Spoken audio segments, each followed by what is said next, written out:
Salut les investisseurs, dans cette vidéo, on va continuer de passer en revue les plus grosses capitalisations du marché parisien. Pensez à vous abonner à la chaîne si ce n'est pas déjà fait. On commence tout de suite avec les critères du screener. Donc on se met sur des actions qui sont traitées sur le marché français, qui sont constitutives de l'ETF iShares MSCI France. Donc ça réplique pas l'indice CAC 40, ça réplique les actions françaises. Et on va voir du coup dans la sélection, on va commencer à sortir du CAC 40. Dans la précédente vidéo, on était encore avec des boîtes du CAC 40, mais là il y en a certaines qui sont plus dans l'indice, pas pour des raisons de capitalisation, mais pour des raisons autres, pour être inclus dans l'indice CAC 40, il y a des conditions de liquidité, de répartition de capital, etc. Donc on va continuer l'analyse. On va se placer sur ce critère-là. On s'était arrêté à peu près aux actions qui faisaient... Alors c'était 22 milliards de market cap. Est-ce que ça change quelque chose? Oui, donc on va se mettre sur les boîtes qui sont entre 12 milliards de market cap et 22 milliards de market cap, et on y va. Comme d'habitude, on regarde les métriques qui sont affichées dans ce tableau. On est sur donc le nom de l'entreprise, l'industrie dans laquelle elle opère, le pays, donc ça c'est pas très intéressant, puisque on est sur la France. Hop, on est sur la market cap, donc on est trié par taille de capitalisation boursière, donc c'est en dollars, hein, c'est parce que Coifin propose ça comme ça. On a la valorisation de l'entreprise avec deux métriques, donc la valeur d'entreprise sur EBITDA et le price earning sur les 12 derniers mois, les deux métriques.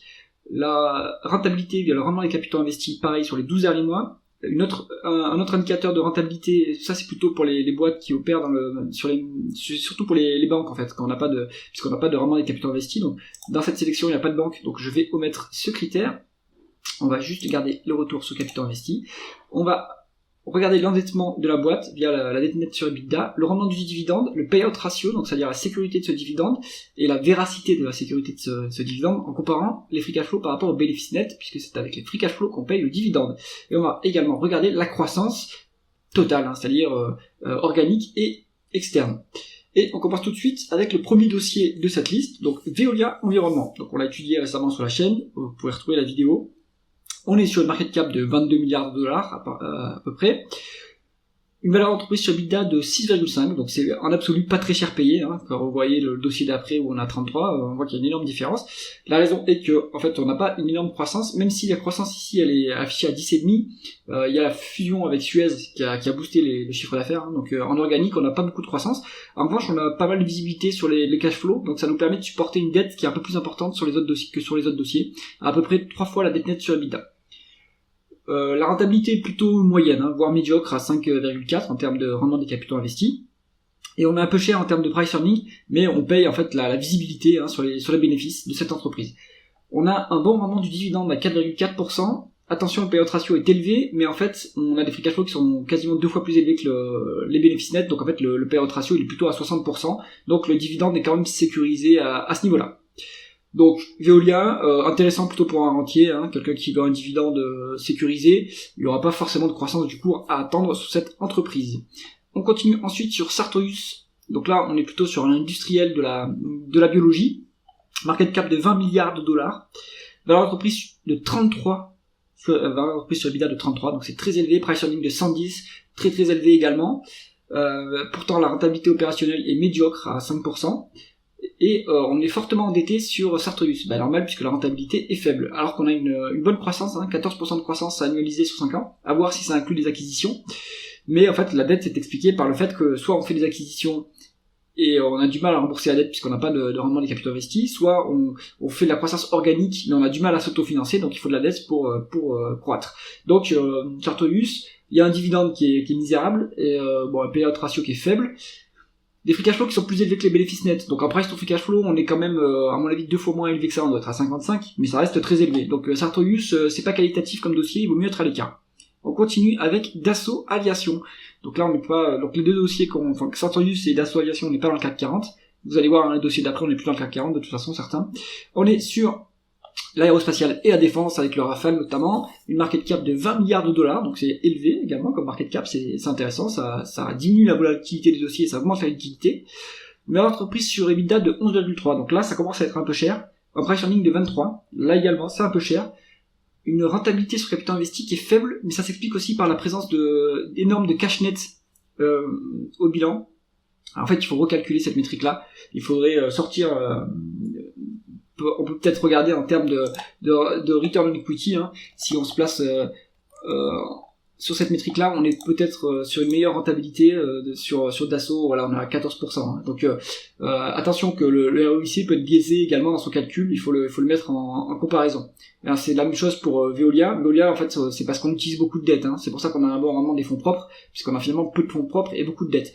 Pour Dassault Aviation, c'est pas la même chose, puisque on a du cash net au bilan. La question est de savoir qu'est-ce qu'on fait de ce cash net. Alors, à qui appartient le cash net? C'est souvent, à mon avis, des avances clients pour la production. Donc, le cash net, il appartient pas forcément à Dassault, il peut pas forcément être rendu aux actionnaires, mais il peut être en tout cas placé sur des fonds de trésorerie. Ça génère du rendement financier. Ça, c'est toujours intéressant.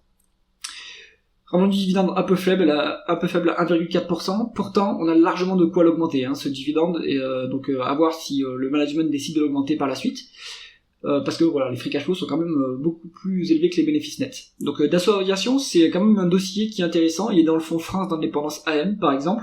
En plus là, il y a actuellement le réarmement en Europe, donc ça va tirer le dossier évidemment. C'est peut-être un peu cher à ce niveau-là, donc à voir. Pas forcément un cours d'entrée à ce niveau-là.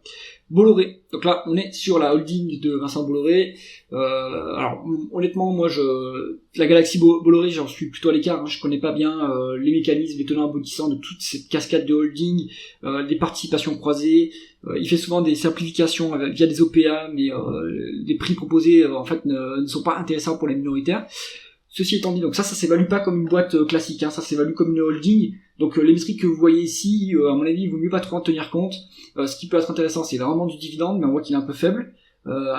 Et aussi, en fait, la valorisation des différentes participations. Donc il faut regarder plutôt en price to book ou en price to tangible book value pour voir si c'est une affaire. Moi, je pense qu'il vaut mieux réserver ça à des spécialistes, et j'en suis à l'écart. Amundi, on est sur de géant français de la gestion d'actifs. On est sur du 14,5%, 14,5 milliards de dollars de market cap, pardon. La forte concurrence hein, sur la gestion d'actifs, on a BlackRock, on a Fidelity, donc des géants américains. À voir comment se positionne le groupe. Il est pas très chèrement valorisé, à 6 fois la valeur proposée sur EBITDA et un price earning de 10. Il me semble que cette boîte est aussi dans le fonds France d'indépendance AM, donc ça veut dire qu'il y a quelque chose d'intéressant à y faire. On n'a pas les métriques de rendement, c'est dommage. Alors ça, c'est mon avis, c'est un problème de calcul côté Coifin, hein, puisque la rentabilité est pas mauvaise, il me semble, sur ce groupe. Et en fait, ce qui est surtout intéressant, c'est le niveau du dividende, qui est à 6%. À voir s'il est bien couvert par les free cash flow, on n'a pas la donnée ici, donc à creuser.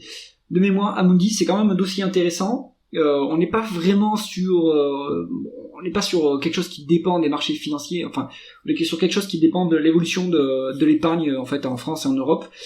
C'est quelque chose qui va quand même à mon avis croître dans les années à venir, surtout avec les problèmes sur les retraites en France. Donc Amundi, c'est pas un mauvais dossier à creuser de votre côté. Biomérieux, on est sur aussi un industriel de la biologie, market cap de 14 milliards de dollars. On est sur une valeur d'entreprise sur EBITDA de 15 et un price earning de 32. Donc, on peut comparer ça à Sartorius. On voit que les multiples sont 2 fois moins élevés quand même. On est sur une bonne rentabilité des capitaux investis à 10,5, quasiment pas de dette. Un rendement de dividende qui est faible et des free cash flow qui sont un peu faibles. Donc, à voir si c'est conjoncturel ou si c'est structurel par rapport aux bénéfices nets. Parce que on a un payout ratio là qui est faible, mais en réalité, il est au-dessus des 50% ce payout ratio. Donc, on va pas pouvoir augmenter fortement les dividendes avec ce niveau de free cash flow qu'on a à l'heure actuelle. Il y a quand même un peu de croissance sur la boîte à 8,7, mais elle peut s'autofinancer, donc c'est pour ça aussi qu'il n'y a pas trop de dettes. Biomérieux, ça peut être un dossier intéressant, mais il est peut-être un peu cher à ce niveau, donc il faut attendre un repli à mon avis sur ce titre. Renault. Alors le secteur automobile, moi j'y touche pas, trop cyclique, trop compliqué, trop de concurrence avec les voitures chinoises, avec les constructeurs chinois. Renault en plus, elle est assez mal gérée, il y a l'État au capital. Même Stellantis souffre alors qu'il n'y a pas l'État au capital et qu'elle est plus qualitative, donc plutôt à l'écart. Maintenant si on regarde les chiffres, en fait c'est un peu chèrement valorisé, hein. 11 fois la valeur entreprise sur EBITDA, 18 fois en price earning, c'est quand même cher, hein. Le rendement des capitaux investis à 8,4, donc c'est pas mauvais, mais 8,4 fois la dette nette sur EBITDA, ça me semble louche, à retraiter, hein. C'est peut-être que on inclut les loyers avec les normes IFRS 13, donc voir ce que dit dans le management dans son dernier communiqué par rapport à cette dette là. Je pense pas que ça soit à ce niveau-là. Il y a un rendement du dividende à 3,7% qui est intéressant, avec un payout ratio à 71%, mais sauf que si on regarde les free cash flow, en fait, on est 5 fois plus élevé en termes de free cash flow, donc ce payout il est plus faible. Maintenant, peut-être que ce niveau de free cash flow est temporaire, puisqu'on a peut-être baissé les capex et que ça va reprendre par la suite. Pas de croissance à signaler sur le dossier, faible rentabilité en termes de vraiment des fonds propres. Bon, à voir sur Renault. Moi, je suis à l'écart de l'automobile, trop compliqué, trop cyclique, trop de concurrence. Pareil, moi je pense qu'il vaut mieux s'en tenir à l'écart. Bureau Veritas, je l'ai analysé récemment, je vais envoyer la vidéo, c'est un bon dossier pour moi, on est sur du 13,5 milliards de market cap, 12,1 fois la valeur d'entreprise sur EBITDA, donc c'est un peu cher, ça commence à être un peu cher, les price earnings à 23, c'est un peu cher également, il y a un petit peu de croissance, mais pas tant que ça c'est de la croissance organique par contre, à 5%. Donc c'est un dossier plutôt qualité, on va dire, avec une croissance un peu molle, mais une bonne qualité du dossier, puisqu'on a des free cash flow plus élevés que les bénéfices nets. On a un payout ratio à 71%, mais en fait il est plus proche de 50% vu le niveau des free cash flow. Un rendement du dividende tout à fait correct, à 3,1%. Un peu de dette, mais rien de significatif. Un bon rendement des capitaux investis, un bon rendement des fonds propres. Donc ce niveau de dette il va baisser. Surtout qu'on n'a pas énormément de croissance à mettre en face. Donc Bureau Veritas, moi je pense que c'est un bon dossier à mettre en fond de portefeuille. Peut-être que le timing à l'heure actuelle il est un peu cher, mais pas tant que ça, je pense, quand même sur un dossier qualitatif et défensif. Euronext, donc la bourse parisienne, en fait la bourse pan-européenne, vu qu'ils ont fait des acquisitions récemment, la dernière étant celle de la bourse italienne. On est sur 13 milliards de dollars US de market cap, une valeur d'entreprise sur EBITDA de 14, un PER de 21,6 sur les 12 derniers mois. Rendement des capitaux investis à 7,4, c'est convenable, on va dire. On a de la croissance à mettre en face, mais en fait la croissance elle se fait surtout par acquisition chez Euronext. Et on a un peu de dette, ça c'est lié aux croissance externe. Rendement du dividende à 2%, ce qui est un peu faiblard, mais c'est peut-être lié aussi à la relative cherté du prix du titre. Free cash flow plus élevé que les bénéfices nets, payout ratio à 40%, pas de problème sur ce dividende, il est bien sécurisé.